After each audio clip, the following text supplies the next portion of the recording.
शंकर भगवान की जय। बोलो पार्वती माता की जय। कार्तिक जी की जय। गणेश भगवान की जय। बोलो सभी देवी देवतन की जय। नमामि समीशम निर्वाणि रूपम विवं व्यापकं ब्रह्म वेद स्वरूपम निजं निर्गुणं निर्विकल्पं निरीहं चिदाकाशमाकाशवासं भजेऽहं निराकारे ओंकारे मूलं तुरीयं गिरा ज्ञानगोते तमीशं गिरीशं करालं महाकाल कालं कृपालं गुणागार संसार पारं नतोऽहं तुषाराद संकाशे गौरं गभीरं मनोभूतिकोटि प्रवासी शरीरम् स्फरोल्मोल कल्लोल नीचार गंगा लसद बाल बालेंदु कंठे भुजंगा चलत कुंडलम शुभ्र नेत्रं विशालं प्रसन्नामुनं नीले कंठं दयालं मृगाधीश चर्मांबरं मुंडमालं प्रियं शंकरं सर्वनाथं भजामि प्रचंडं प्रकाष्टं अल्लं परेशम् अखंडम् अजं बाणे कोटि प्रकाशं प्रियशूल निर्मूल नमशूल पाणे भजे हम भवानी पतिं व्याविगम्यं कलातीत कल्याण कल्पांतकारी सदा सच्चिदानंद दाता पुरारी चिदानंद संदोह मोह पहारी प्रसीद प्रसीद प्रभु भगवतारी नयावद उमानाथ पादार विंदम भजन्ते हलोके परेव नारायणं न तावद सुखं शान्ते संतापनाशं प्रसीद प्रभो सर्वभूतादिवासं न जानाम योगं जपं नैव पूजा न तो हम सदा सर्वदा संवितोभ्यं जरा जन्म दुःख्यो घटताप्यमानं प्रभोपायापं नमामि शंभो प्रभोपायापं नमामि शंभो रुद्राष्टकं दे प्रोक्तं विपणे हर्तो से ये पठन्ति नरा भक्त्या तेषां शंभु प्रसीदति सुन विनते सर्वज्ञ शिव देख विप्र अनुराग नव मंदिर बाणी बई हे दुजवर वर मांग जो प्रसन्न प्रभु मोय पर नाथ दीन पर ने निज पर भक्ति देव प्रभु पुंदु सरवर दे तब माया बस जीव जड़ संकट फिरहि बिलान तिन पर क्रोध न कीजिए कृपा सिंधु भगवान। बोल शंकर भगवान की जय। 22वां अध्याय शिव पुराण। देवताओं का शिव जी के पास जाना। ब्रह्मा जी कहते हैं, मुनीश्वर, भगवान शिव को पति रूप में प्राप्त करने के लिए पार्वती को तपस्या करते करते अनेक वर्ष बीत गए, परंतु भगवान शिव ने उन्हें वरदान तो दूर अपने दर्शन तक न दिए। तब पार्वती के पिता हिमाचल, उनकी माता और मैना और मेरु एवं मद्राचल ने आकर पार्वती को बहुत समझाया तथा उनसे वापस घर लौट चलने का अनुरोध किया। तब उन सब की बात सुनकर देवी पार्वती ने विनम्रतापूर्वक कहा, हे पिताजी और माताजी, क्या आप लोगों ने मेरे द्वारा की गई प्रतिज्ञा को भुला दिया है? मैं भगवान शिव को अवश्य ही अपनी तपस्या द्वारा प्राप्त करूंगी। आप निश्चिंत होकर अपने घर लौट जाएं। इसी स्थान पर महादेव जी ने क्रोधित होकर कामदेव को भस्म कर दिया था और वनों को अपनी क्रोधाग्नि में भस्म कर दिया था। उन त्रिलोकीनाथ भगवान शंकर को मैं अपना तपस्या द्वारा यहाँ बुलाऊंगी। आप सभी यह जानते हैं कि भक्त वत्सल भगवान शिव को केवल भक्ति से ही वश में किया जा सकता है। अपने पिता, माता और भाइयों से ये वचन कहकर देवी पार्वती चुप हो गई। उन्हें समझाने आए उनके सभी परिजन उनकी प्रशंसा करते हुए वापस अपने घर लौट गए। अपने माता पिता के लौटने के पश्चात देवी पार्वती दुगने उत्साह के साथ पुनः तपस्या करने लगीं। उनकी अद्भुत तपस्या को देखकर सभी देवता, असुर, मनुष्य, मुनि आदि सभी चराचर प्राणियां सहित पूरा त्रिलोक संतृप्त हो उठा। देवता समझ नहीं पा रहे थे कि पूरी प्रकृति क्यों उद्विग्न और अशांत है। यह जानने के लिए इंद्र व सब देवता गुरु बृहस्पति के पास गए। तत्पश्चात वे सभी मुझ विधाता की शरण में सुमेरु पर्वत पर पहुँचे। वहाँ पहुँचकर उन्होंने मुझे हाथ जोड़कर प्रणाम कर किया तथा मेरी स्तुति की। तब वे मुझसे पूछने लगे कि प्रभु, इस जगत के संतृप्त होने का क्या कारण है। उनका यह प्रश्न सुनकर मैंने त्रिलोकीनाथ भगवान शिव के चरणों का ध्यान करते हुए यह जान लिया कि जगत में उत्पन्न हुआ दाह देवी पार्वती द्वारा की गई तपस्या का ही परिणाम है। अतः सब कुछ जान लेने के उपरांत मैं इस बात को श्री हरि विष्णु को बताने के लिए देवताओं के साथ क्षीर सागर गया। वहाँ श्री हरि सुखद आसन पर विराजमान थे। मुझ सहित सभी देवताओं ने विष्णु जी को प्रणाम कर उनकी स्तुति करना आरंभ कर दिया।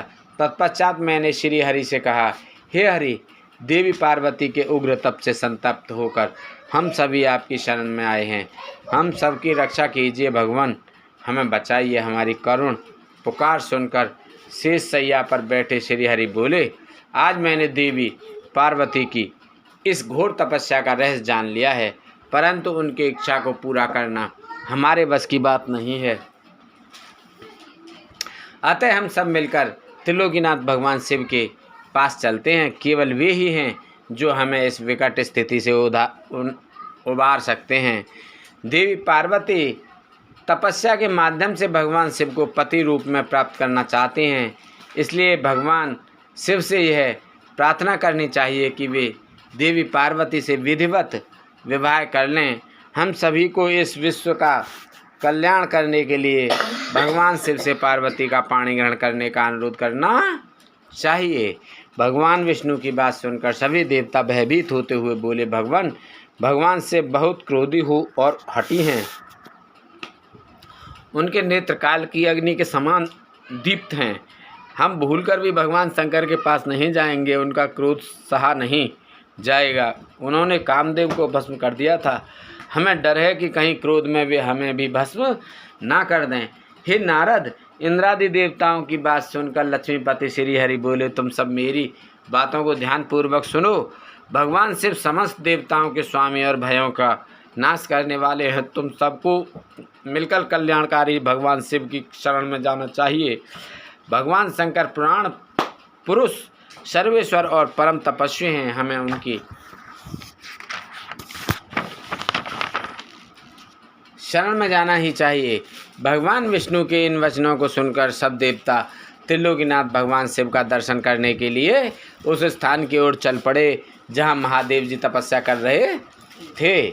उस मार्ग में ही देवी पार्वती उत्तम तपस्या में लीन थीं। उनके तप को देखकर सभी देवताओं ने प्रसन्नतापूर्वक उन्हें दोनों हाथ जोड़कर नमस्कार किया। तत्पश्चात उनके तप की प्रशंसा करते हुए मैं श्री हरि विष्णु और अन्य देवता भगवान शिव के दर्शनार्थ चल दिए।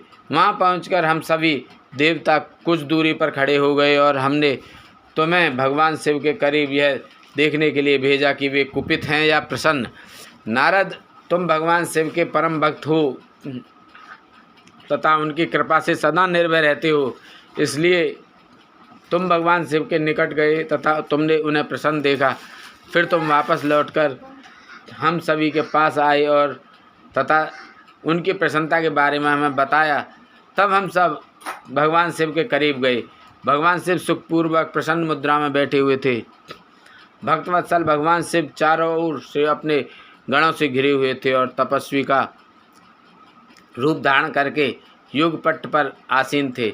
मैंने श्री हरि और अन्य देवताओं ने भगवान शिव शंकर को प्रणाम करके वेदों और उपनिषदों द्वारा ज्ञात विधि से उनकी स्तुति की। स्तुति की। 22वां अध्याय समाप्त। बोलो हरि शंकर भगवान की जय। 23वां अध्याय शिव से विवाह करने का अनुरोध।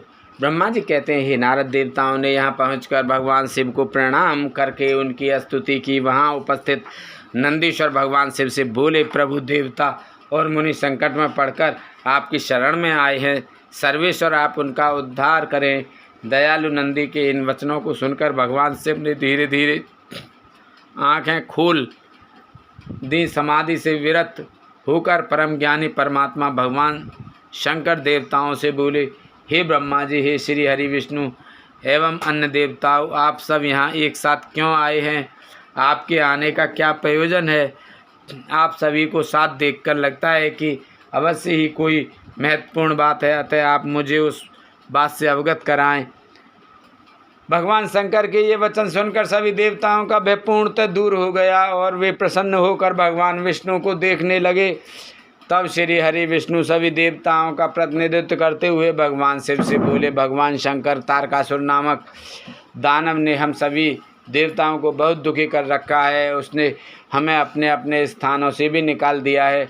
यही सब बताने के लिए हम सब देवता आपके पास आए हैं। भगवान ब्रह्मा जी द्वारा प्राप्त वरदान के फलस्वरूप उस तारकासुर की मृत्यु आपके पुत्र के द्वारा निश्चित है। हे स्वामी, आप उस दुष्ट का नाश कर हम सब की रक्षा करें, हम सब का उद्धार कीजिए। प्रभु, आप हिमालय पुत्री पार्वती का पाणी ग्रहण कीजिए। आपका विवाह ही हमारे कष्टों को दूर कर सकता है। आप भक्तवत्सल हैं। अपने भक्तों के दुखों को दूर करने के लिए आप देवी पार्वती से शीघ्र विवाह कर लीजिए। विष्णु जी के ये वचन सुनकर भगवान शिव बोले, देवताओं, यदि मैं आपके कहे अनुसार परम सुंदरी देवी पार्वती से विवाह कर लूँ तो इस धरती पर सभी मनुष्य, देवता और ऋषि मुनि कामी हो जाएंगे। तब वे परमार्थ पद पर नहीं चल सकेंगे। देवी दुर्गा अपने विवाह से कामदेव को पुनः जीवित कर देंगी। मैंने कामदेव को भस्म करके देवताओं के हित का ही कार्य किया था। सभी देव निष्काम भाव से उत्तम तपस्या कर रहे थे ताकि विशिष्ट प्रयोजन को पूर्ण कर सकें। कामदेव के न होने से सभी देवता निर्विकार होकर शांत भाव से समाधि में ध्यान मग्न होकर बैठ सकेंगे। काम से क्रोध होता है, क्रोध से मोह हो जाता है और मोह के फलस्वरूप तपस्या नष्ट हो जाती है। इसलिए मैं तो आप सबसे भी यही कहता हूँ कि आप भी काम और क्रोध को त्याग कर तपस्या करें। ब्रह्मा जी बोले, हे नारद, त्रिलोकीनाथ भगवान शिव के मुख से इस प्रकार की बातें सुनकर हम सभी हतप्रद से उन्हें देखते रहे और वे हम सब देवताओं और मुनियों को निष्काम होने का उपदेश देकर चुप हो गए और पुनः पहले की भांति सुस्थिर होकर ध्यान में लीन हो गए। भगवान से ब्रह्म स्वरूप आत्मचिंतन में लग गए। श्री हरि विष्णु सहित अन्य देवताओं ने जब परमेश्वर शिव को ध्यान में मग्न देखा तब सब देवता नंदीश्वर से कहने लगे, नंदीश्वर जी, हम अब क्या करें? हमें भगवान शिव को प्रसन्न करने का कोई मार्ग सुझाइए। तब नंदीश्वर सभी देवताओं को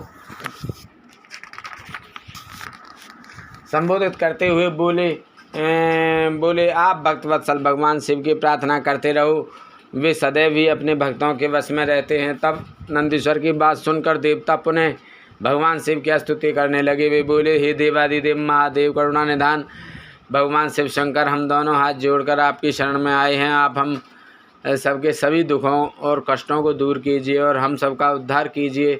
इस प्रकार देवताओं ने भगवान शिव की अनेकों बार स्तुति की। इसके बाद भी जब भगवान ने आंखें नहीं खोली तो सब देवता उनके करुण स्वर में स्तुति करते हुए रोने लगे।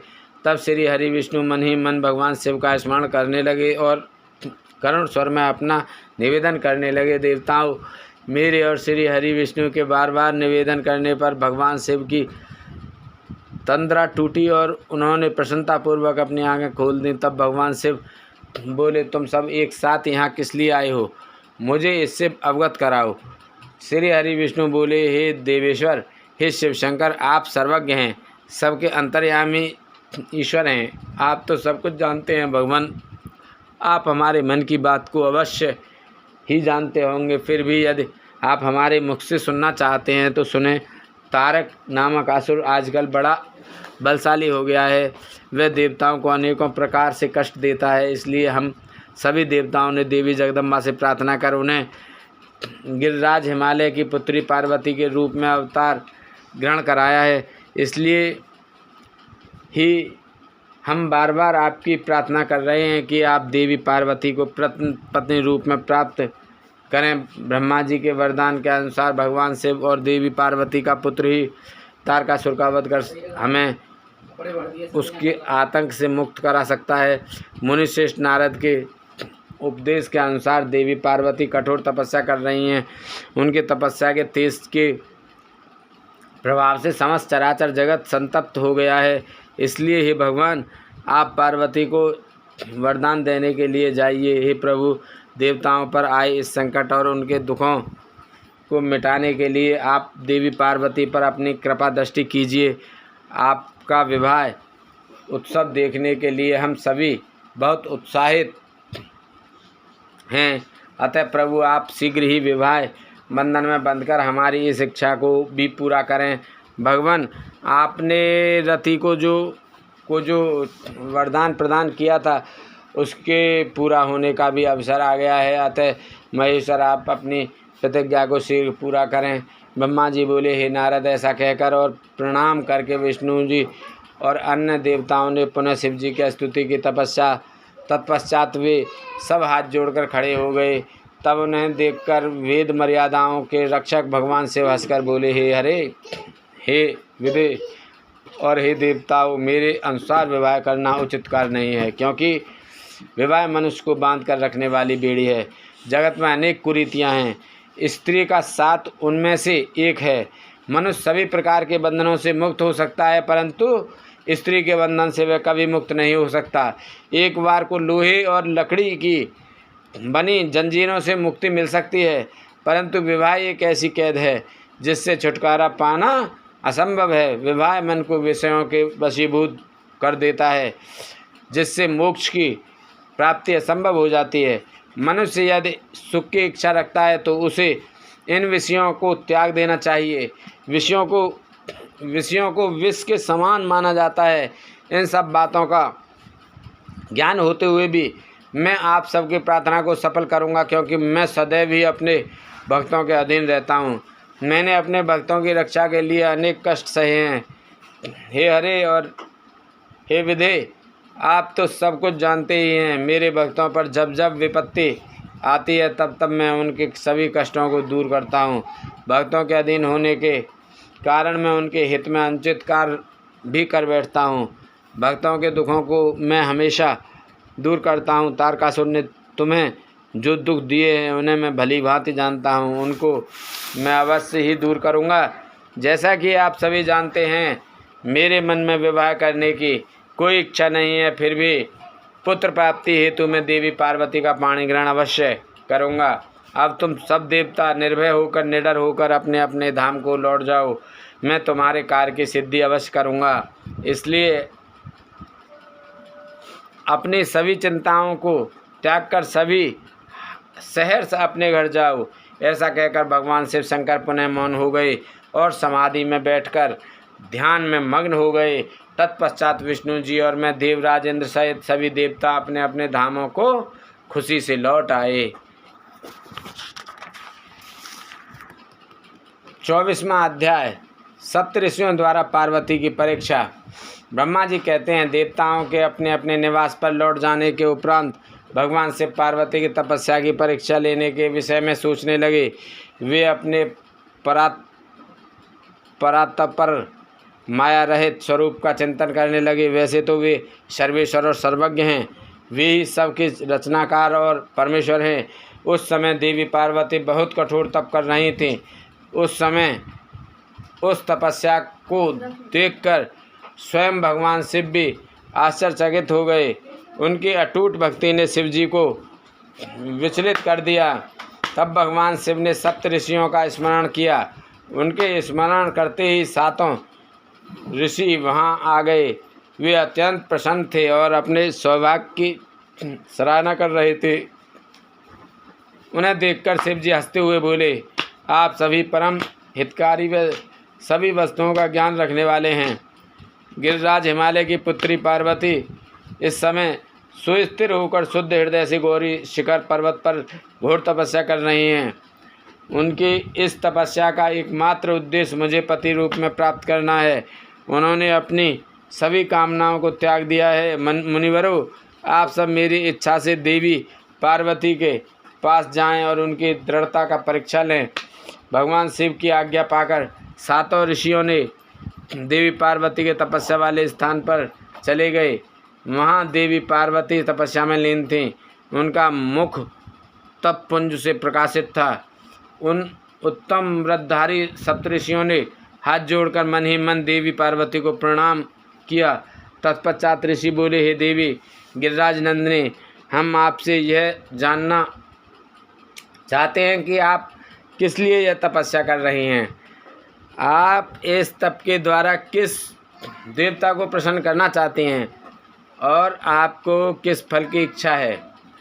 उन सप्तऋषियों के इस प्रकार पूछने पर गिरिराज कुमारी देवी पार्वती बोली, मुनीश्वरों, आप लोगों को मेरी बातें अवश्य असंभव लगेंगी। साथ ही मुझे इस बात की भी आशंका है कि आप लोग मेरा परिहास उड़ाएंगे, परंतु फिर भी जब आपने मुझसे कुछ पूछा है तो मैं आपको इसका उत्तर अवश्य दूंगी। मेरा मन एक बहुत उत्तम कार्य के लिए तपस्या कर रहा है। वैसे तो यह कार्य होना बहुत मुश्किल है, तथापि मैं इसकी सिद्धि हेतु पूरे मनोयोग से कार्य कर रही हूँ। देव ऋषि नारद द्वारा दिए गए उपदेश के अनुसार मैं भगवान शिव को पति रूप में प्राप्त करने के लिए उनकी तपस्या कर रही हूँ। मेरा मन सर्वथा उन्हीं के ध्यान में मग्न रहता है तथा मैं उन्हीं के चरणारविंदों का चिंतन करती रहती हूँ। देवी पार्वती का यह वचन सुनकर सप्तऋषि हंसने लगे और पार्वती को तपस्या मार्ग से निवृत्त करने के लिए उद्देश्य से मिथ्या वचन बोलने लगे। उन्होंने कहा, हे हिमालय पुत्री पार्वती, देव ऋषि नारद तो व्यर्थ ही अपने को महान पंडित मानते हैं। उनके मन में क्रूरता भरी रहती है। आप तो बहुत समझदार दिखाई देती हैं, क्या आप उनको समझ नहीं पाई? नारद सदैव छल कपट की बातें करते हैं। वे दूसरों को मोह माया में डालते रहते हैं। उनकी बातें मानने से सिर्फ हानि होती है। प्रजापति दक्ष की पुत्री को उन्होंने ऐसा उपदेश दिया कि वे हमेशा के लिए अपना घर छोड़कर चले गए।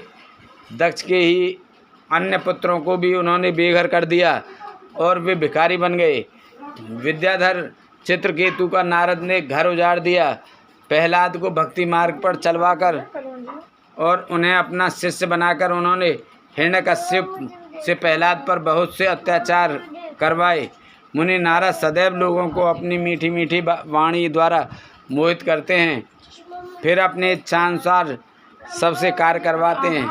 वे केवल शरीर से ही शुद्ध दिखाई देते हैं, जबकि उनका मन मलिन और कलेशयुक्त रहता है। वे सदैव हमारे साथ रहते हैं, इसलिए हमें उन्हें भली भांति जानते और पहचानते हैं। हे देवी, आप तो अत्यंत विद्वान और परम ज्ञानी जान पड़ती हैं। भला आप कैसे नारद के द्वारा मूर्ख बन गईं? देवी, आप जिनके लिए इतनी कठोर तपस्या कर रही हैं, वे भगवान शिव तो बहुत उदासीन और निर्विकार हैं। वे सदैव काम के शत्रु हैं। हे पार्वती, आप थोड़ा विचार करके देखो कि आप किस प्रकार का पति चाहती हैं। आप मुनि नारद के बहकावे में ना आएं। भगवान शिव तो महान निर्लज्ज अमंगल रूप, काम के परम शत्रु, निर्विकारी, उदासीन, कुल से हीन, भूतों व प्रेतों के साथ रहने वाले, भला इस प्रकार का पति पाकर आपको किस प्रकार का सुख मिल सकता है। नारद मुनि ने अपनी माया से तुम्हारे ज्ञान और विवेक को पूर्णतया नष्ट कर दिया है और तुम्हें अपनी छल कपट प्रपंच वाली बातों से छला है। देवी कृपा आप यह सोचें कि इन्हीं शिव शंकर ने परम गुणवती सुंदर दक्ष पुत्री सती के साथ विवाह किया था। उस बेचारी को भी उनके साथ अत्यंत दुख उठाने पड़े। भगवान शिव सती को त्याग कर पुनः अपने ध्यान में निमग्न हो गए। वे सदा अकेले और शांत रहने वाले हैं। वे किसी स्त्री के साथ निर्वाह नहीं कर सकते। तभी तो देवी सती ने इसी दुख के कारण अपने पिता के घर जाकर अपने शरीर को योगाग्नि में जलाकर भस्म कर दिया था। हे देवी, इन सब बातों को यदि आप शांत मन से ध्यान लगाकर सोचें तो पूर्णतया सही पाएंगे। इसलिए हम आपसे यह प्रार्थना करते हैं कि आप यह तपस्या कर शिव जी को प्रसन्न करने का हठ छोड़ दें और वापस अपने पिता हिमालय के घर चली जाएं। जहाँ तक आपके विवाह का प्रश्न है, हम आपका विवाह योग्य वर से अवश्य करा देंगे। इस समय आपके लिए त्रिलोकी में सबसे योग्य पुरुष वैकुंठ के स्वामी लक्ष्मीपति श्री हरि विष्णु हैं। वे तुम्हारे अनुरूप ही सुंदर और मंगलकारी हैं। उन्हें पति के रूप में प्राप्त करके आप सुखी हो जाएंगे। अतः देवी, आप भगवान शिव को पति रूप में प्राप्त करने के इस हठ को त्याग दें। सप्तऋषियों की ऐसी बातें सुनकर साक्षात जगदम्बा का अवतार देवी पार्वती हंसने लगी और उन परम ज्ञानी सप्तऋषियों से बोली, हे मुनीश्वरों, आप अपनी समझ के अनुसार सही कह रहे हो, परंतु मैं अपने दृढ़ विश्वास को त्याग नहीं सकती। मैं गिरिराज हिमालय की पुत्री हूँ। पर्वत पुत्री होने के कारण मैं स्वाभाविक रूप से कठोर हूँ। मैं तपस्या से घबरा नहीं सकती। इसलिए हे मुनिगणों, आप मुझे रोकने की चेष्टा ना करें। मैं जानती हूँ कि देव ऋषि नारद ने जो उपदेश मुझे दिया है और शिव जी की प्राप्ति का साधन जो मुझे बताया है वह असत्य नहीं है। मैं उसका पालन अवश्य करूँगी। ये तो सर्वविदित है कि गुरुजनों का वचन सदैव हित के लिए ही होता है। इसलिए मैं अपने गुरु नारद जी के वचनों का सर्वथा पालन करूँगी। इससे ही मुझे दुखों से छुटकारा मिलेगा और सुख की प्राप्ति होगी। जो गुरु के वचनों को मिथ्या में जानकर उन पर नहीं चलते, उन्हें इस लोक और परलोक में दुख ही मिलता है। इसलिए गुरु के वचनों को पत्थर की लकीर मानकर उनका पालन करना चाहिए। अतः मेरा घर बसे या ना बसे, मैं तपस्या का यह पथ नहीं छोड़ूंगी। हे मुनीश्वरों, आपका कथन भी सही है। भगवान विष्णु सद्गुणों से युक्त हैं तथा नित्य नई लीलाएं रचते हैं, परंतु भगवान शिव साक्षात परम ब्रह्म हैं। वे परम आनंद में हैं। माया मोह में फंसे लोगों को ही प्रपंचों की आवश्यकता होती है। ईश्वर को इन सब की ना तो कोई आवश्यकता होती है और ना ही रुचि। भगवान शिव सिर्फ भक्ति ही से ही प्रसन्न होते हैं। वे धर्म या जाति विशेष पर कृपा नहीं करते। ऋषियों, यदि भगवान शिव मुझे पत्नी रूप में नहीं स्वीकारेंगे तो मैं आजीवन कुंवारी ही रहूँगी और किसी अन्य का वर्ण कदापि नहीं करूँगी। यदि सूर्य पूर्व की जगह पश्चिम से निकलने लगे, पर्वत अपना स्थान छोड़ दें और अग्नि शीतलता अपना ले, चट्टानों पर फूल खिलने लगें, तो भी मैं अपना हट नहीं छोड़ूंगी। ऐसा कहकर देवी पार्वती ने सप्तऋषियों को दोनों हाथ जोड़कर प्रणाम किया तथा भक्ति भाव से शिव चरणों का स्मरण करते हुए पुनः तपस्या में लीन हो गईं। तब पार्वती के श्री मुख से उनका दृढ़ निश्चय सुनकर सप्तऋषि बहुत प्रसन्न हुए और उनकी जय जयकार करने लगे। उन्होंने पार्वती को तपस्या में सफल होकर भगवान शिव से मनवांछित वरदान प्राप्त करने का आशीर्वाद दिया। तत्पश्चात देवी पार्वती की तपस्या की परीक्षा लेने गए सप्तऋषि उन्हें प्रणाम करके प्रसन्न मुद्रा में भगवान शिव को वहाँ हुई सभी बातों का ज्ञान कराने के लिए शीघ्र उनके धाम की ओर चल दिए। तब भगवान शिव शंकर के पास पहुंचकर सप्तऋषियों ने उनके समीप जाकर दोनों हाथ जोड़कर उन्हें प्रणाम किया और उनकी स्तुति की। तत्पश्चात सप्तऋषियों ने महादेव जी को सारा वृतांत बताया। फिर प्रभु शिव की आज्ञा पाकर सप्तऋषि स्वर्गलोक चले गए।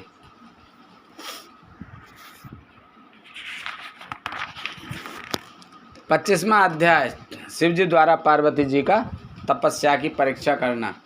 ब्रह्मा जी बोले, हे मुनि श्रेष्ठ, नारद सप्तऋषियों ने पार्वती जी के आश्रम से आकर त्रिलोकीनाथ भगवान शिव को वहाँ सारा वृत्तांत सुनाया। सप्तऋषियों के अपने लोक चले जाने के पश्चात शिव जी ने देवी पार्वती की तपस्या की स्वयं परीक्षा लेने के बारे में सोचा। परीक्षा लेने के लिए महादेव जी ने एक तपस्वी का रूप धारण किया और उस स्थान की ओर चल दिए जहाँ पार्वती तपस्यारत थीं। आश्रम में पहुंचकर उन्होंने देखा देवी पार्वती वेदी पर बैठी हुई थीं और उनका मुखमंडल चंद्रमा की कला के समान तेजोदीप्ति था। भगवान शिव ब्राह्मण देवता का रूप धारण करके उनके सम्मुख पहुँचे। ब्राह्मण देवता को आया देखकर पार्वती ने भक्तिपूर्वक उनका फल फूलों से पूजन सत्कार किया। पूजन के बाद देवी पार्वती ने ब्राह्मण देवता से पूछा, हे ब्राह्मण देव, आप कौन हैं और कहाँ से पधारे हैं? मुनीश्वर, आपके परम तेज से यह पूरा वन प्रकाशित हो रहा है।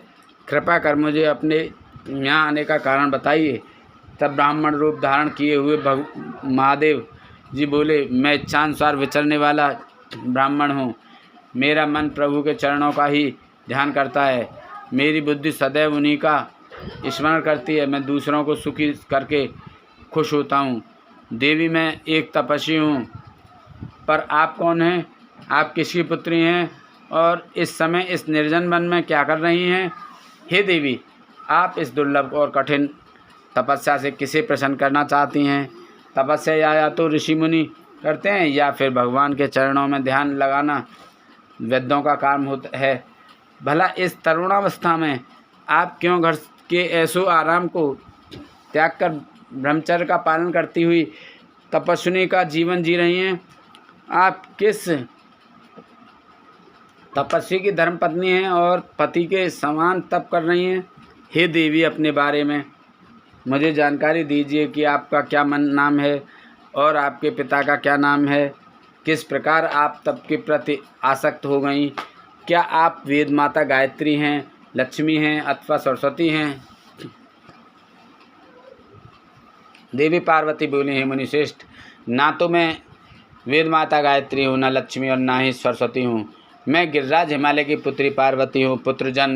पूर्व जन्म में प्रजापति दक्ष की पुत्री सती थी, परंतु मेरे पिता दक्ष द्वारा मेरे पति भगवान शिव का अपमान देखकर मैंने योगाग्नि द्वारा अपने शरीर को जलाकर भस्म कर दिया था। इस जन्म में भी प्रभु शिव शंकर की सेवा करने का मुझे अवसर मिला था। मैं नियम पूर्वक उनकी सेवा में व्यस्त थी, परंतु दुर्भाग्य से कामदेव के चलाए गए बाण के फलस्वरूप शिव जी को क्रोध आ गया और उन्होंने कामदेव को अपने क्रोध की अग्नि से भस्म कर दिया और वहाँ से उठकर चले गए। उनके इस प्रकार चले जाने से मैं पीड़ित होकर उनकी प्राप्ति का प्रयत्न करने हेतु तपस्या करने गंगा के तट पर चली आई हूँ। यहाँ मैं बहुत लंबे समय से कठोर तपस्या कर रही हूँ ताकि मैं शिव जी को पुनः पति रूप में प्राप्त कर सकूँ, परंतु मैं ऐसा करने में सफल नहीं हो सकी हूँ। मैं अभी अग्नि में प्रवेश करने ही वाली थी कि आपको आया देखकर ठहर गई। अब आप जाइए, मैं अग्नि में प्रवेश करूंगी क्योंकि भगवान शिव ने मुझे स्वीकार नहीं किया है। ऐसा कहकर देवी पार्वती उन ब्राह्मण देवता के सामने ही अग्नि में समा गई। ब्राह्मण देव ने उन्हें ऐसा करने से बहुत रोका, परंतु देवी पार्वती ने उनकी एक भी बात नहीं सुनी और अग्नि में प्रवेश कर लिया। परंतु देवी पार्वती की तपस्या के प्रभाव के फलस्वरूप वह धधकती हुई अग्नि एकदम ठंडी हो गई। सहसा पार्वती आकाश में ऊपर की ओर उठने लगी। तब ब्राह्मण रूप धारण किए हुए भगवान शिव हंसते हुए बोले, हे देवी, तुम्हारे शरीर पर अग्नि का कोई प्रभाव न पड़ना तुम्हारी तपस्या की सफलता का ही सूचक है, परंतु तुम्हारी मनोवांछित इच्छा का पूरा न होना तुम्हारी असफलता को दर्शाता है। अतः देवी, तुम मुझ ब्राह्मण से अपनी तपस्या के मनोरथ को बताओ। शिव जी के इस प्रकार पूछने पर उत्तम व्रत का पालन करने वाली देवी पार्वती ने अपनी सखी को उत्तर देने के लिए कहा। उनकी सखी बोली, हे साधु महाराज, मेरी सखी गिरिराज हिमालय की पुत्री पार्वती है। पार्वती का अभी तक विवाह नहीं हुआ है। ये भगवान शिव को ही पति रूप में प्राप्त करना चाहती है। इसी के लिए वे 3000 वर्षों से कठोर तपस्या कर रही है। मेरी सखी पार्वती ब्रह्मा, विष्णु और देवराज इंद्र को छोड़कर पिनाक पाणी भगवान शंकर को ही पति रूप में प्राप्त करना चाहती है। इसलिए ये मुनि नारद की आज्ञानुसार कठोर तपस्या कर रही है। देवी पार्वती की सखी की बातें सुनकर जटाधारी तपस्वी का वेश धारण किए हुए भगवान शिव हंसते हुए बोले, देवी, आपकी सखी ने जो कुछ मुझे बताया है मुझे परिहास जैसा लगता है। यदि फिर भी यही सत्य है तो पार्वती आप स्वयं इस बात को स्वीकार करें और मुझसे इस बात को कहें। 26वां अध्याय, पार्वती को शिव जी से दूर रहने का आदेश। पार्वती बोली, हे जटाधारी मुनि, मेरी सखी ने जो कुछ भी आपको बताया है वह बिल्कुल सत्य है। मैंने मन, वाणी और क्रिया से भगवान शिव को ही पति रूप में वर्ण किया है। मैं जानती हूँ कि महादेव जी को पति रूप में प्राप्त करना बहुत ही दुर्लभ कार्य है।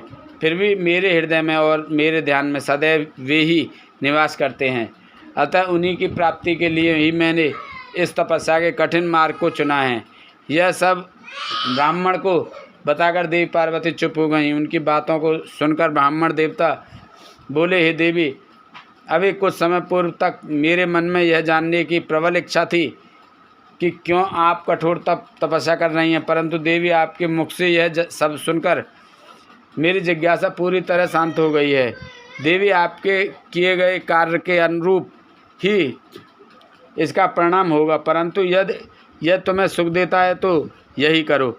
यह कहकर ब्राह्मण जैसे ही जाने के लिए उठे, वैसे ही देवी पार्वती उन्हें प्रणाम करके बोली, हे विप्रवर, आप कहाँ जा रहे हैं? कृपया यहाँ कुछ देर और ठहरिए और मेरे हित की बात कहिए। देवी पार्वती के ये वचन सुनकर साधु का वेश धारण किए हुए भगवान शिव वहीं ठहर गए और बोले, हे देवी, यदि आप वाकई मुझे यहाँ रोककर मुझसे अपने हित की बात सुनना चाहती हैं तो मैं आपको अवश्य ही समझाऊंगा, जिससे आपको अपने हित का स्वयं ज्ञान हो जाएगा। देवी, मैं स्वयं भी महादेव जी का भक्त हूँ, इसलिए उन्हें अच्छी प्रकार से जानता हूँ। जिन भगवान शिव को आप अपना पति बनाना चाहती हैं, वे प्रभु शिव शंकर सदैव अपने शरीर पर भस्म धारण किए रहते हैं। उनके सिर पर जटाएं हैं।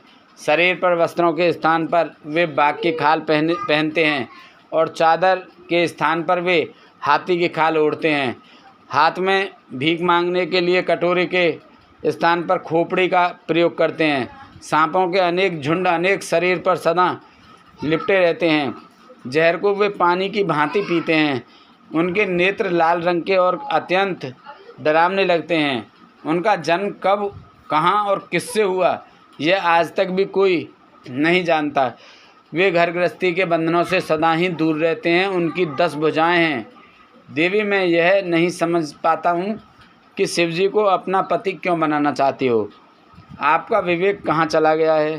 प्रजापति दक्ष ने अपनी पुत्री सती को सिर्फ इसीलिए ही अपने यज्ञ में नहीं बुलाया क्योंकि वे कपालधारी भिक्षुक की भार्या हैं।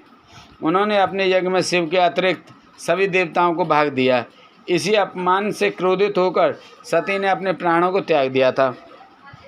देवी, आप अत्यंत सुंदर एवं स्त्रियों में रत्न स्वरूप हैं।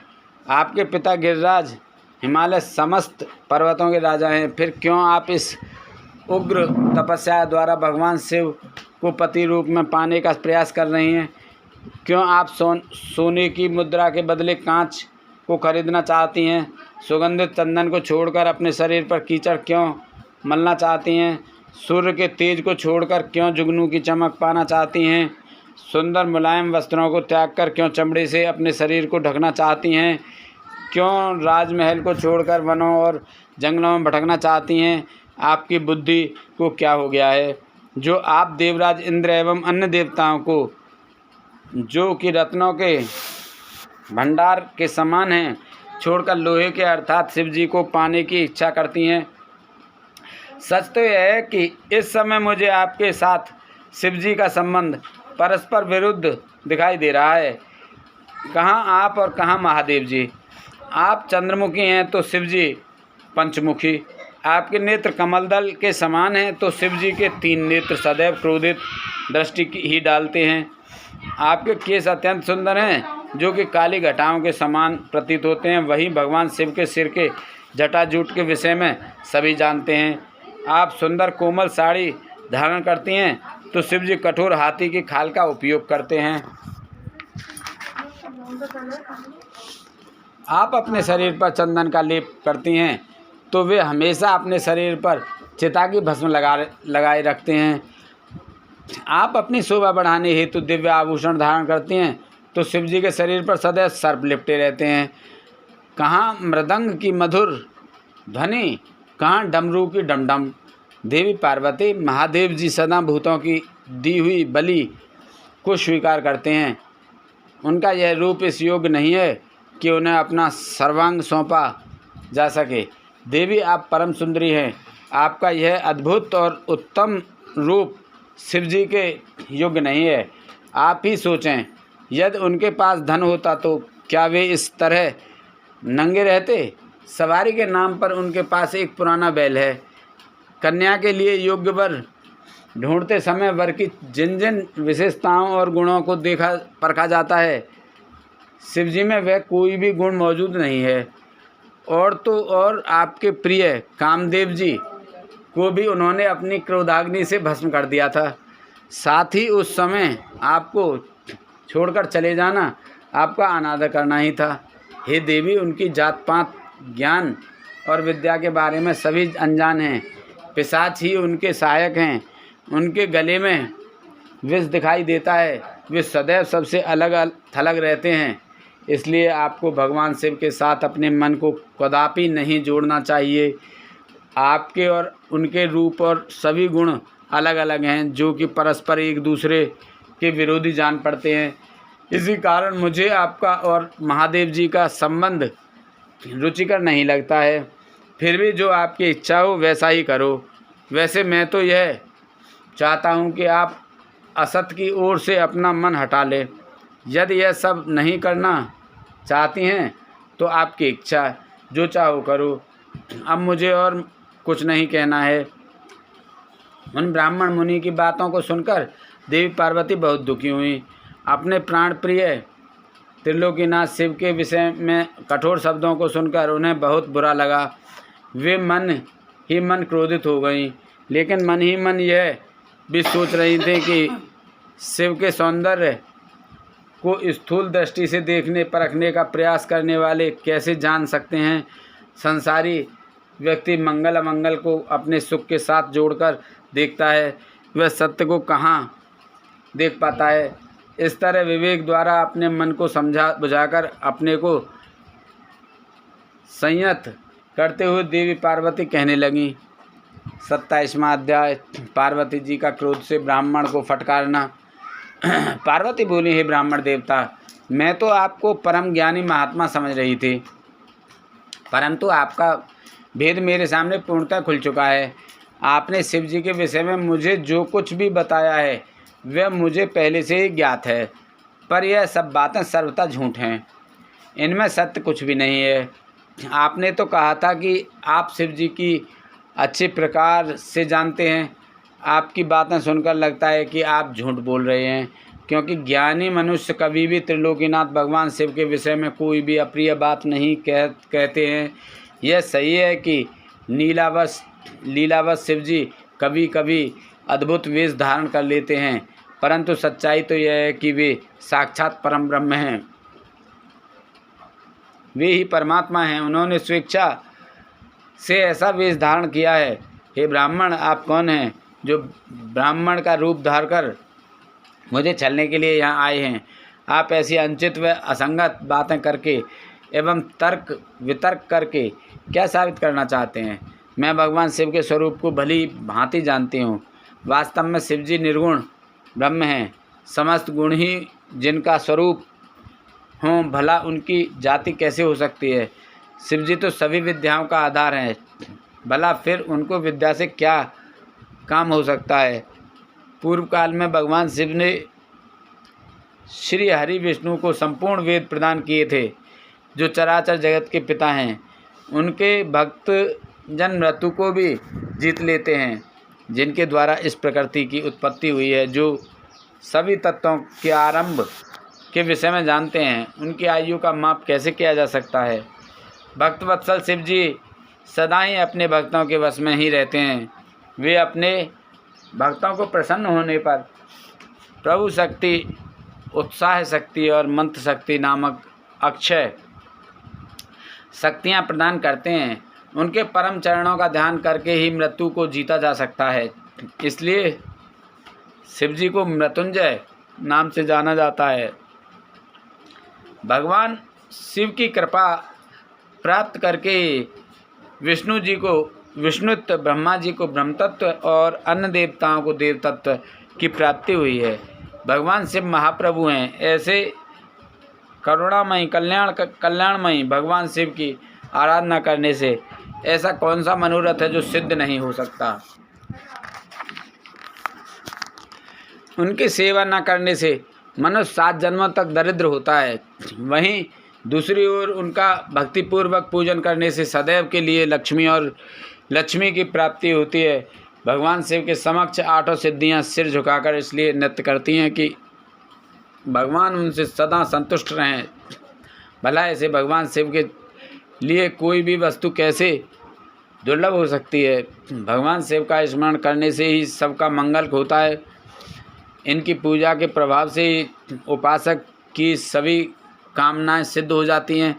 ऐसे निर्विकारी भगवान शिव में भला विकार कहाँ से और कैसे आ सकता है। जिस मनुष्य के मुख में सदैव शिव का मंगलकारी नाम रहता है, उसके दर्शन मात्र से ही सब पवित्र हो जाते हैं।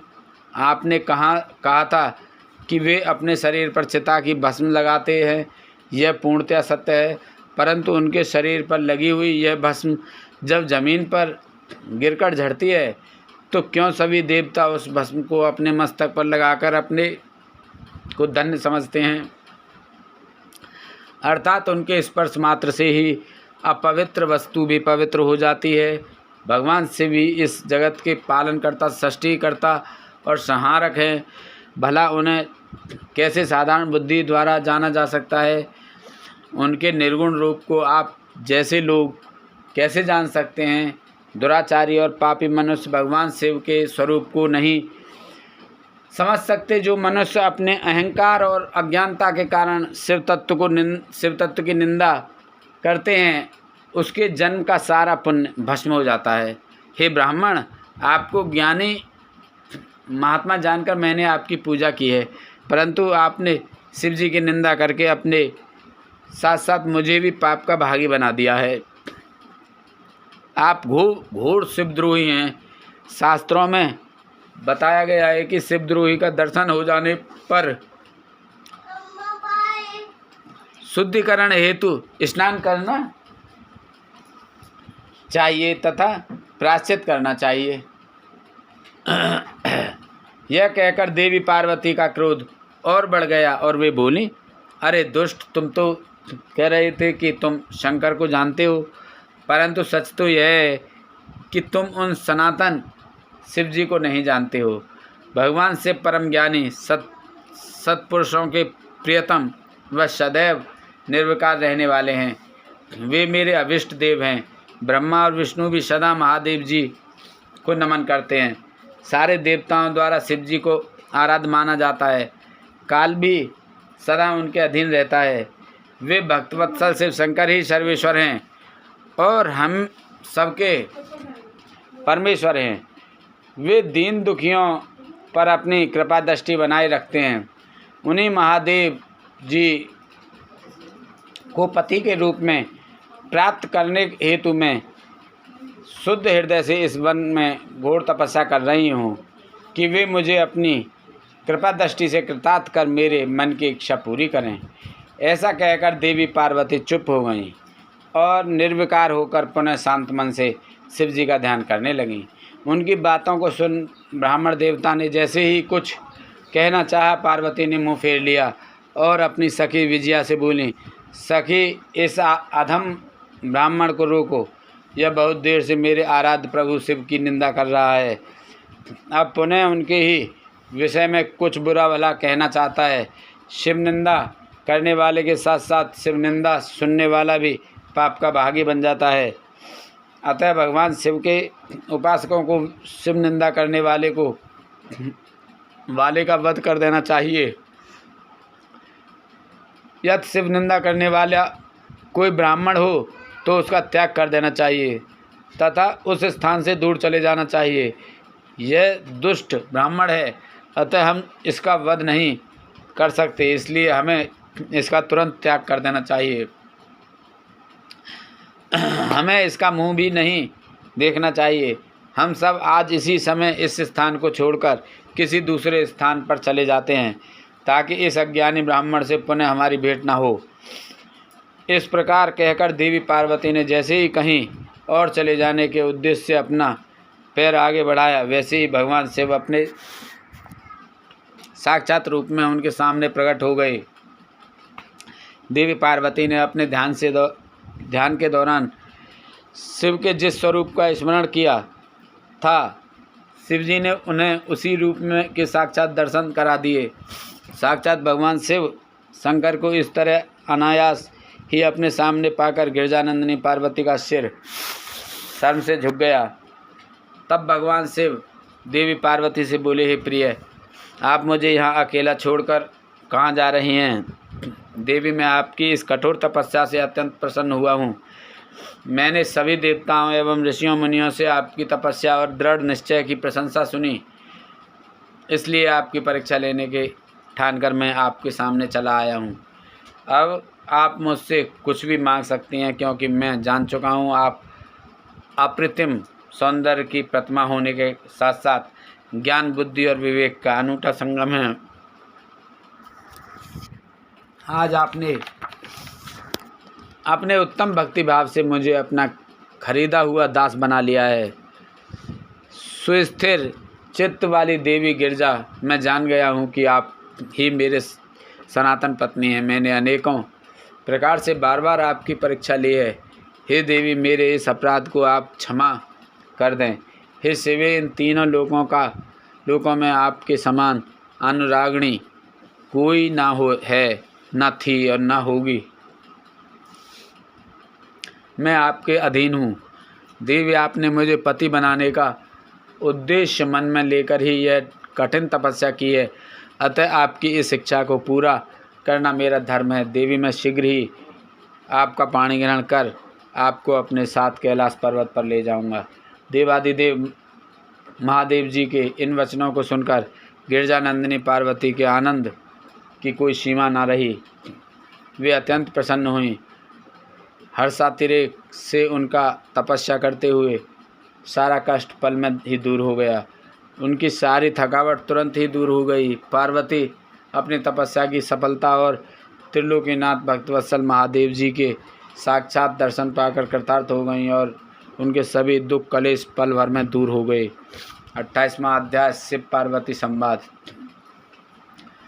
ब्रह्मा जी कहते हैं, नारद, परमेश्वर भगवान शिव की बातें सुनकर उनके साक्षात स्वरूप का दर्शन पाकर देवी पार्वती को बहुत हर्ष हुआ। उनका मुखमंडल प्रसन्नता के कारण कमल के दल के समान खिल उठा। उस समय वे बहुत सुख का अनुभव करने लगीं। अपने सम्मुख खड़े महादेव जी के वे इस प्रकार बोली, हे देवेश्वर, आप सबके स्वामी हैं। हे प्रभु, पूर्व काल में आपने जिस प्रिया के कारण प्रजापति दक्ष के संपूर्ण यज्ञ का पलों में विनाश कर दिया था, भला उसे ऐसे ही क्यों भुला दिया? हे सर्वेश्वर, हम दोनों का साथ तो जन्म जन्मांतर का है।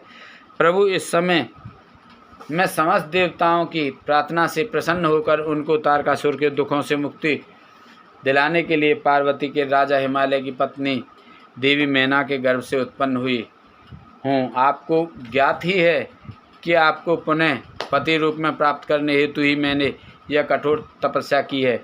इसलिए देवेश, आप मुझसे विवाह कर मुझे मेरी इच्छा अनुसार अपनी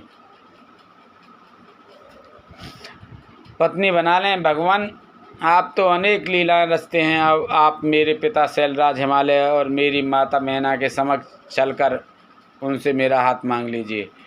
भगवान अब जब आप इन सब बातों से मेरे पिता को अवगत कराएंगे तब वे निश्चय ही मेरा हाथ प्रसन्नतापूर्वक आपको सौंप देंगे। पूर्व जन्म में जब मैं प्रजापति दक्ष की पुत्री सती थी, उस समय मेरा और आपका विवाह हुआ था। तब मेरे पिता दक्ष ने ग्रहों की पूजा नहीं की थी। उस विवाह में ग्रह पूजन से संबंधित बहुत बड़ी त्रुटि रह गई थी। मैं यह चाहती हूँ कि इस बार शास्त्रोक्त विधि से हमारा विवाह संपन्न हो। हमें विवाह से संबंधित सभी रीति रिवाजों और रस्मों का भली भांति पालन करना चाहिए ताकि इस बार हमारा विवाह सफल हो सके। देवेश्वर आप मेरे पिता हिमालय को इस संबंध में बताएं ताकि उन्हें अपनी पुत्री की तपस्या के विषय में ज्ञात हो सके। देवी पार्वती के प्रेम और निष्ठा भरे इन शब्दों को सुनकर भगवान से बहुत प्रसन्न हुए और हंसते हुए बोले, हे देवी महेश्वरी, इस संसार में हमारे आसपास जो कुछ भी दिखाई देता है वह सभी नाशवान अर्थात नश्वर है। मैं निर्गुण परमात्मा हूँ। मैं अपने ही प्रकाश से प्रकाशित होता हूँ। मेरा अस्तित्व स्वतंत्र है। देवी आप समस्त कर्मों को करने वाली प्रकृति हैं। आप ही महामाया हैं। आपने ही मुझे इस माया मोह के बंधनों में फंसाया है। मैंने इन सभी को धारण कर रखा है। कौन मुख्य ग्रह है, कौन ऋतु समूह है। हे देवी, आप और मैं दोनों ही सदैव अपने भक्तों को सुख देने के लिए ही अवतार ग्रहण करते हैं। आप सगुण और निर्गुण प्रकृति हैं। हे गिरजे, मैं आपके पिता के पास आपका हाथ मांगने के लिए नहीं जा सकता, फिर भी आपकी इच्छा को पूरा करना मेरा कर्तव्य है। अतः आप जैसा कहेंगी मैं अवश्य करूँगा। महादेव जी के ऐसा कहने पर देवी पार्वती अति हर्ष का अनुभव करने लगीं और शिव जी को भक्तिपूर्वक प्रणाम करके बोलीं, हे नाथ, आप परमात्मा हैं और मैं प्रकृति हूँ। हम दोनों का अस्तित्व स्वतंत्र और एवं सगुण है, फिर भी अपने भक्तों की इच्छा पूरा करना हमारा कर्तव्य है। भगवान मेरे पिता हिमालय से मेरा हाथ मांगकर उन्हें दाता होने का सौभाग्य प्रदान करें। हे प्रभु, आप तो जगत में भक्तवत्सल नाम से विख्यात हैं। मैं भी तो आपकी परम भक्त हूँ। क्या मेरी इच्छा को पूरा करना आपके लिए महत्वपूर्ण नहीं है? नाथ, हम दोनों जन्म जन्म से एक दूसरे के ही हैं। हमारा अस्तित्व एक साथ है, तभी तो आपका अर्धनारीश्वर रूप सभी मनुष्यों, ऋषियों, मुनियों एवं देवताओं द्वारा पूज्य है। मैं आपकी पत्नी हूँ। मैं जानती हूँ कि आप निर्गुण हैं, निराकार और परम ब्रह्म परमेश्वर हैं। आप सदा अपने भक्तों का हित करने वाले हैं। आप अनेकों प्रकार की लीलाएं रचते हैं। भगवान, आप सर्वज्ञ हैं। मुझ दीन पर भी अपनी कृपा दृष्टि करिए और अनोखी लीला रचकर इस कार्य की सिद्धि कीजिए। नारद ऐसा कहकर देवी पार्वती दोनों हाथ जोड़कर और मस्तक झुकाकर खड़ी हो गईं। अपने प्राण वल्लभा पार्वती की इच्छा का सम्मान करते हुए भगवान शिव ने हिमालय से उनका हाथ मांगने हेतु अपनी स्वीकृति प्रदान कर दी। तत्पश्चात त्रिलोकीनाथ महादेव जी उस स्थान से अंतर्ध्यान होकर अपने निवास कैलाश पर्वत पर चले गए। कैलाश पर्वत पर पहुंचकर शिव जी ने प्रसन्नतापूर्वक सारा वृतांत नंदीश्वर सहित अपने सभी गणों को सुनाया। यह जानकर सभी गण बहुत खुश हुए और नाचने गाने लगे।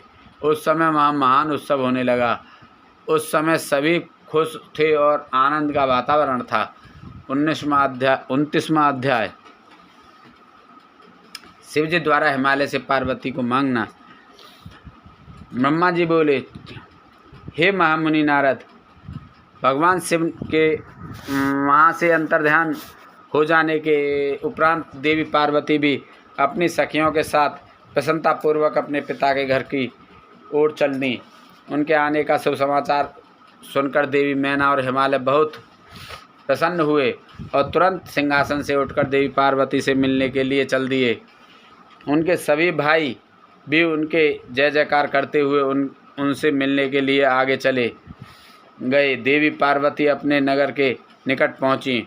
वहाँ उन्होंने अपने माता पिता और भाइयों को नगर के मुख्य द्वार पर अपना इंतज़ार करते पाया। वे अत्यंत हर्ष से विभोर होकर उनका स्वागत करने के लिए खड़े थे। पार्वती ने हाथ जोड़कर उन्हें प्रणाम किया। हिमालय और मैना ने अपनी पुत्री को अनेकानेक आशीर्वाद देकर गले से लगा लिया। भाव विह्वल होकर उनकी आंखों से आंसू टपकने लगे। सभी उपस्थित लोगों ने उनकी मुक्त हृदय से प्रशंसा की। वे कहने लगीं कि पार्वती ने उनके कुल का उद्धार किया है और अपने मनोवांछित कार्य की सिद्धि की है। इस प्रकार सभी प्रसन्न थे और उनकी प्रशंसा करते हुए नहीं थक रहे थे।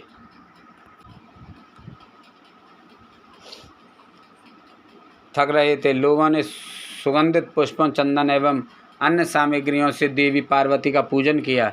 इस शुभ बेला में उन पर स्वर्ग से देवताओं ने भी पुष्प वर्षा की तथा उनकी स्तुति की। तत्पश्चात बहुत आदर सहित उन्हें घर की ओर ले जाया गया और विधि विधान से उनका गृह प्रवेश कराया गया। ब्राह्मणों, ऋषि मुनियों, देवताओं और प्रजाजनों ने उन्हें अनेकों शुभ व उत्तम आशीर्वाद प्रदान किए। इस शुभ अवसर पर शैलराज हिमालय ने ब्राह्मणों एवं दीन दुखियों को दान दिया। उन्होंने ब्राह्मणों से मंगल पाठ भी कराया। उन्होंने पधारे हुए सभी ऋषि मुनियों, देवताओं और स्त्री पुरुषों का आदर सत्कार किया। तत्पश्चात हिमालय अपनी पत्नी मैना को साथ लेकर गंगा स्नान को चलने लगे। तभी भगवान शिव नाचने वाले नट का वेश धारण करके उनके समीप पहुँचे। उनके बाएं हाथ में सींग और दाहिने हाथ में डमरू था और पीठ पर कथरी रखी थी। उन्होंने सुंदर लाल वस्त्र पहने थे। नाचने गाने में वे पूर्णतः मग्न थे। नट रूप धारण किए हुए शिवजी ने बहुत सुंदर नृत्य किया और अनेक प्रकार के गीत गा कर सभी का मन मोह लिया। नृत्य करते समय वे बीच बीच में शंख और डमरू भी बजा रहे थे और मनोरम लीलाएं कर रहे थे। उनकी इस प्रकार की मन को हरने वाली लीलाएं देखने के लिए पूरे नगर के स्त्री पुरुष, बच्चे, बूढ़े वहां आ गए। नटरूपी भगवान शिव को नृत्य करते हुए देखकर और उनका गाना सुनकर सभी मंत्रमुग्ध हो गए। परंतु देवी पार्वती से भला यह कब तक छिपता। उन्होंने मन ही मन अपने प्रिय महादेव जी को साक्षात दर्शन कर लिए। शिव जी का रूप ही अलौकिक है। उन्होंने पूरे शरीर पर विभूति मल रखी थी तथा उनके शरीर पर त्रिशूल बना हुआ था। गले में हड्डियों की माला पहन रखी थी। तन का मुख सूर्य के तेज के सामने शोभा पा रहा था। उनके गले में यज्ञोपवीत के समान नाग लटका हुआ था। त्रिलोकीनाथ भगवान शिव के इस सुंदर मनोहारी स्वरूप का हृदय में दर्शन कर लेने मात्र से ही देवी पार्वती हर्षोद्रेक से बेहोश हो गईं। वे जैसे उनके स्वप्न में कह रहे थे कि देवी अपना मनोवांछित वर मांगो। हृदय में विराजमान इस अनोखे स्वरूप को मन ही मन प्रणाम करके पार्वती ने कहा कि भगवान मेरे पति बन जाइए। तब देवेश्वर ने मुस्कुराते हुए तथास्तु कहा और उनके स्वप्न से अंतर्ध्यान हो गए। जब उनकी आंखें खुली तो उन्होंने शिवजी को नट रूप धारण किए वहां नाचते गाते देखा। नट के रूप में स्वयं भक्तवत्सल भगवान शिव के नाच गाने से प्रसन्न होकर पार्वती की माता मैना सोने की थाली में रत्नमणि, हीरे और सोना लेकर उन्हें भिक्षा देने के लिए आईं। उनका ऐश्वर्य देखकर शिवजी बहुत प्रसन्न हुए, परंतु उन्होंने उन सुंदर रत्नों और आभूषणों को लेने से इनकार कर दिया। वे बोले, देवी भला मुझे रत्नों और आभूषणों से क्या लेना देना। यदि आप मुझे कुछ देना ही चाहते हैं तो अपनी कन्या का दान दे दीजिए। यह कहकर वे पुनः नृत्य करने लगे। उनकी बातें सुनकर देवी मैना क्रोध से उफन उठी। वे उन्हें उसी समय वहाँ से निकालना चाहती थीं कि तभी गिरिराज हिमालय भी गंगा स्नान करके वापस लौट आए। जब उनकी पत्नी मैना ने उन्हें सभी बातें बताईं तो वे भी जल्द से जल्द नट को वहाँ से निकालने को तैयार हो गए। उन्होंने अपने सेवकों को नट को बाहर निकालने की आज्ञा दी, परंतु यह असंभव था। वे साक्षात शिव भले ही नट का रूप धारण किए हुए थे, परंतु उनका शरीर अद्भुत तेज से संपन्न था और वे परम तेजस्वी दिखाई दे रहे थे। उन्हें उठाकर निकाल फेंकना तो दूर की बात थी, उन्हें तो छूना भी कठिन था। तब उन्होंने मैना हिमालय को अनेक प्रकार की लीलाएं रचकर दिखाईं। नट ने तुरंत ही श्री हरि विष्णु का रूप धारण कर लिया। उनके माथे पर किरीट, कानों में कुंडल और शरीर पर पीले वस्त्र अनोखी शोभा पा रहे थे। उनकी 4 भुजाएं थीं। पूजा करते समय हिमालय और मैना ने जो पुष्प, गंध एवं अन्य वस्तुएं अर्पित की थीं, वे सभी उनके शरीर और मस्तक पर शोभा पा रही थीं। यह देखकर सभी आश्चर्यचकित हो गए। तत्पश्चात नट ने जगत की रचना करने वाले ब्रह्मा जी का चतुर्मुख रूप धारण कर लिया। उनका शरीर लाल रंग का था और वे वैदिक मंत्रों का उच्चारण कर रहे थे। उन सभी ने उस नट भक्तवत्सल भगवान शिव के उत्तम रूप को देखा। उनके साथ देवी पार्वती भी थीं। वे रुद्र रूप में मुस्कुरा रहे थे। उनका वह स्वरूप अत्यंत सुंदर एवं मनोहारी था। उनकी ये सुंदर लीलाएं देखकर सभी आश्चर्यचकित रह गए थे और परम आनंद का अनुभव कर रहे थे। तत्पश्चात पुनः एक बार नट रूपी शिवजी ने मैना हिमालय से उनकी पुत्री का हाथ मांगा तथा अन्न भिक्षा ग्रहण करने से इनकार कर दिया, परंतु शिवजी की माया से मोहित हुए गिरिराज हिमालय ने उन्हें अपनी पुत्री सौंपने से मना कर दिया। बिना कुछ भी लिए वे नट वहाँ से अंतर्ध्यान हो गया। वे सोचने लगे कि शायद वे स्वयं भगवान शिव ही थे, जो स्वयं यहाँ पधार कर हमारी कन्या का हाथ मांग रहे थे और हमें अपनी माया से छलकर अपने निवास कैलाश पर वापस चले गए हैं। यह सोचकर हिमालय और मैना दोनों ही एक पल को बहुत प्रसन्न हुए, परंतु अगले ही पल यह सोचकर उदास हो गए कि हमने स्वयं साक्षात शिवजी को बिना कुछ दिए और उनका सादर आदर सम्मान किए बिना ही खाली हाथ अपने द्वार से लौटा दिया। वे अत्यंत व्याकुल हो उठे। 30वां अध्याय ब्राह्मण वेश में पार्वती के घर जाना। 30वां अध्याय ब्राह्मण वेश में पार्वती के घर जाना। ब्रह्मा जी बोले, हे नारद, गिरिराज हिमालय और देवी मैना के मन में भगवान शिव के प्रति भक्ति भाव देखकर सभी देवता आपस में विचार विमर्श करने लगे। तब देवताओं के गुरु बृहस्पति और ब्रह्मा जी से आज्ञा लेकर सभी भगवान शिव के पास कैलाश पर्वत पर गए। वहां पहुंचकर उन्होंने हाथ जोड़कर शिव जी को प्रणाम किया और उनकी अनेक बार स्तुति की। तत्पश्चात देवता बोले, हे देवादिदेव महादेव भगवान शंकर, हम दोनों हाथ जोड़कर आपकी शरण में आए हैं। हम पर प्रसन्न होइए और हम पर अपनी कृपा दृष्टि बनाइए। प्रभु, आप तो भक्तवत्सल हैं और अपने भक्तों की प्रसन्नता के लिए कार्य करते हैं। आप दीन दुखियों का उद्धार करते हैं। आप दया और करुणा के अथाह सागर हैं। आप ही अपने भक्तों को संकटों से दूर करते हैं तथा उनकी सभी विपत्तियों का विनाश करते हैं। इस प्रकार महादेव जी की अनेकों बार स्तुति करने के बाद देवताओं ने भगवान शिव को गिरिराज हिमालय और उनकी पत्नी मैना को भक्ति से अवगत कराया और आदर सहित सभी बातें उन्हें बता दी। तत्पश्चात भगवान शिव ने हंसते हुए उनकी सभी प्रार्थनाओं को स्वीकार कर लिया। तब अपने कार्य को सिद्ध हुआ समझकर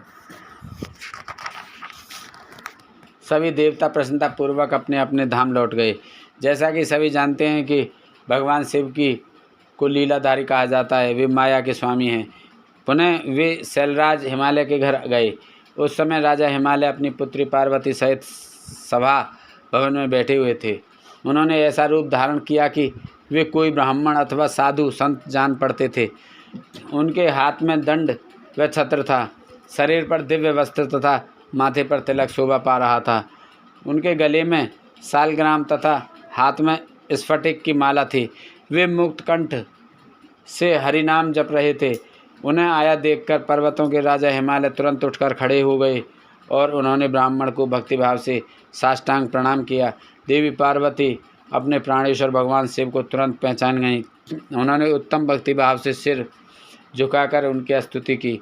वे मन ही मन बहुत प्रसन्न हुई। तब ब्राह्मण रूप में पधारे भगवान शिव ने सभी को आशीर्वाद दिया।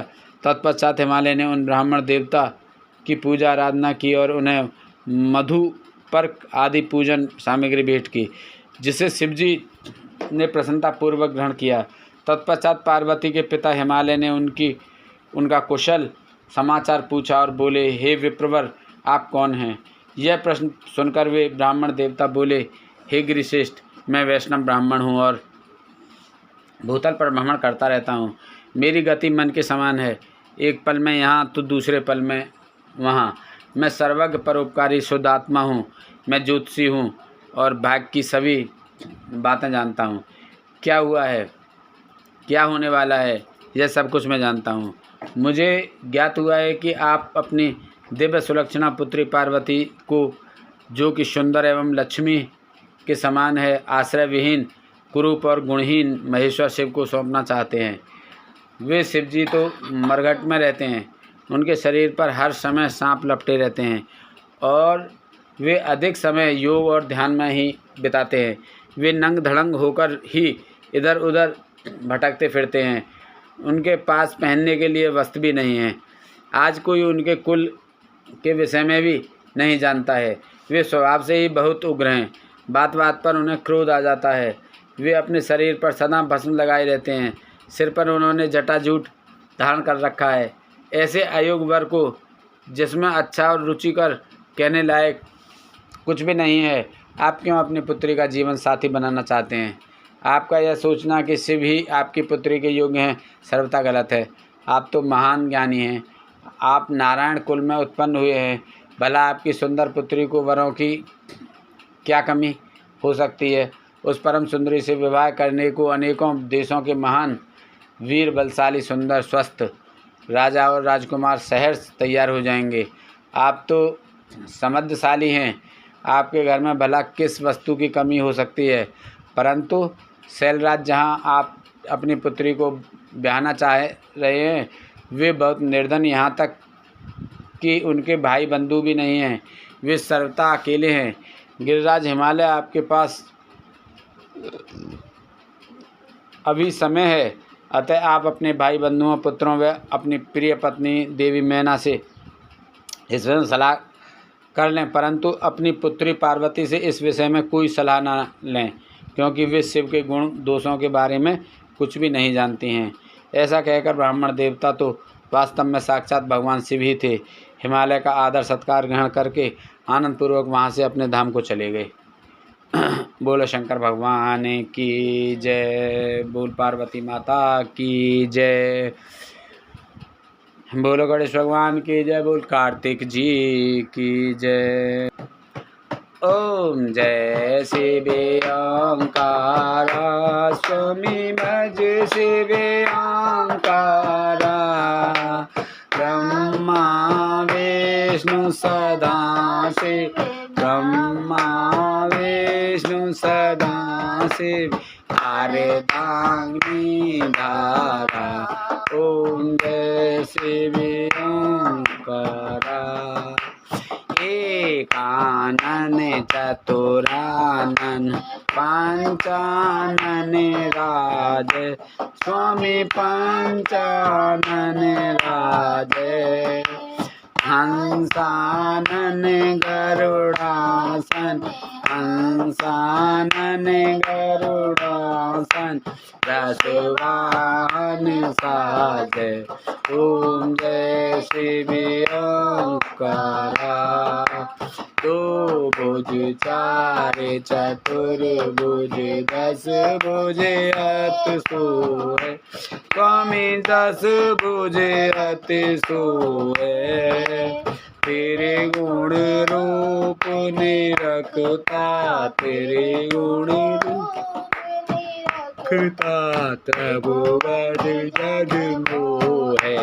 ओम जय शिवे ओंकारा, मच्छमाला वनमाला मुंडमाला धारी, स्वामी मुंडमाला धारी, चंदन मृग मद सोहे, चंदन मृग मद सोहे, भाले शशिधारी।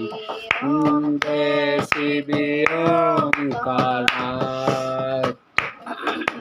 श्वेतांबर पीतांबर बागंबर अंगे, स्वामी बारंबार अम्बे अन्नादिक गरुड़ादिक सनकादिक ब्रह्मादिक भूतादिक संगे ओम जय शिव ओंकारा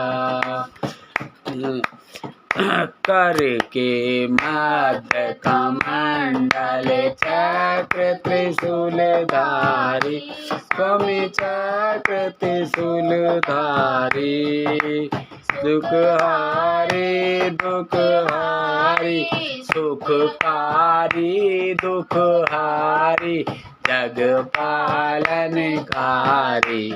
ओम जय शिव ओंकारा ब्रह्मा विष्णु सदा शिव जानते अविवेका स्वामी जानते अविवेका प्रणवाक्षर में शोभित प्रणवाक्षर में शोभित ये तीनों एका ओम जय शिव ओंकारा जय शिव ओंकारा जय शिव ओंकारा ब्रह्मा विष्णु सदा शिव निधारा ओम जय शिव ओंकारा त्रिगुण स्वामी जी की आरती जो कोई नर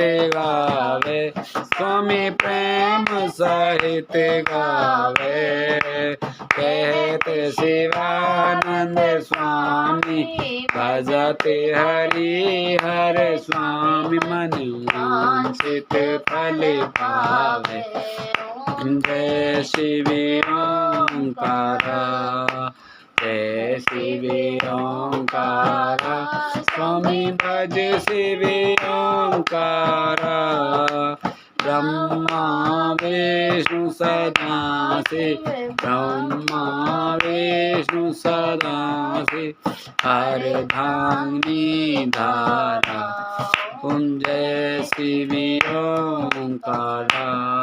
बोल शंकर भगवान की जय बोल पार्वती माता की जय जय शंकर शंकर जय शंकर कैलाशपति जय शंकर शंकर जय शंकर कैलाशपति जय गौरा गौरा जय गौरा माँ पार्वती जय गौरा जय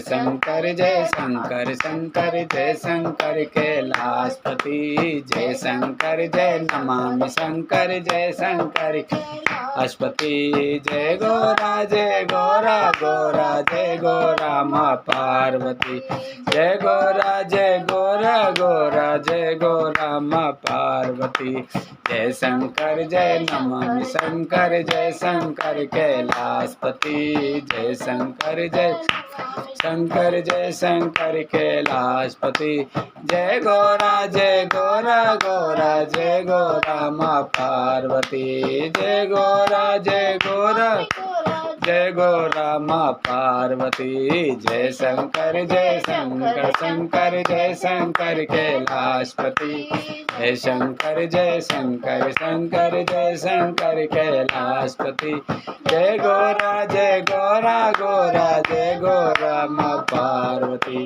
जय गौरा गौरा जय गौरा माँ पार्वती जय शंकर जय नमामि शंकर जय शंकर कैलाशपति जय शंकर जय नमामि शंकर जय शंकर कैलाशपति जय गौरा गौरा जय गौरा माँ पार्वती जय गौरा गौरा जय गौरा माँ पार्वती जय शंकर शंकर कैलाशपति जय गौरा गौरा जय गौरा माँ पार्वती जय गौरा गौरा जय गौरा माँ पार्वती। बोलो शंकर भगवान की बोलो पार्वती माता की जय। बोलो गणेश भगवान की जय। बोलो कार्तिक जी की जय। बोलो तुलसा मैया गंगे मैया गैया मैया संतोषी माता पृथ्वी माता कालका मैया की जय। हर महादेव शंभू।